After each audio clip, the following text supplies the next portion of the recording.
अस्सलाम वालेकुम एवरीवन।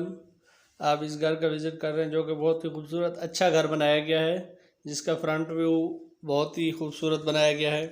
आप इसकी गली देख रहे हैं जो कि बहुत ही खुली गली है। आप अपनी गाड़ी इजीली इसमें पार्क कर सकते हैं। ये 3 मरले का घर है जिसकी बहुत ही मुनासिब कीमत है। 28 लाख रुपए इस घर की कीमत है, जिसमें 2 बेडरूम और 2 वॉशरूम्स हैं। इसकी लोकेशन की बात की जाए तो ये कहकशां कॉलोनी रावलपिंडी में है। इसके साथ ही आप दूसरा 3 मरले का ये घर देख रहे हैं जिसमें 2 बेडरूम और 1 वॉशरूम्स है, जो कि बहुत ही खूबसूरत अच्छा घर बनाया गया है। ये इसका आप किचन देख रहे हैं जो कि एक सादा किचन बनाया गया है, छोटा सा। आप इसका बेडरूम ये देख रहे हैं और इसकी छत भी लंटर वाली है।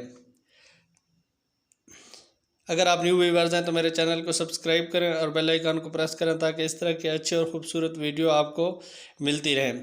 अगर ये लोकेशन आप देख रहे थे, दूसरा घर मुल्तान रोड लाहौर में है जो 3 मरले का था। इसकी डिमांड की बात की जाए तो 18 लाख रुपए इस घर की डिमांड।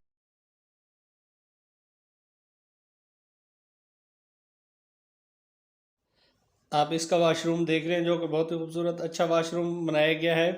अगर इसकी लोकेशन की बात की जाए तो ये कुरंगी 31G कराची में है। Thank you. अपना बहुत सारा ख्याल रखिएगा। अल्लाह।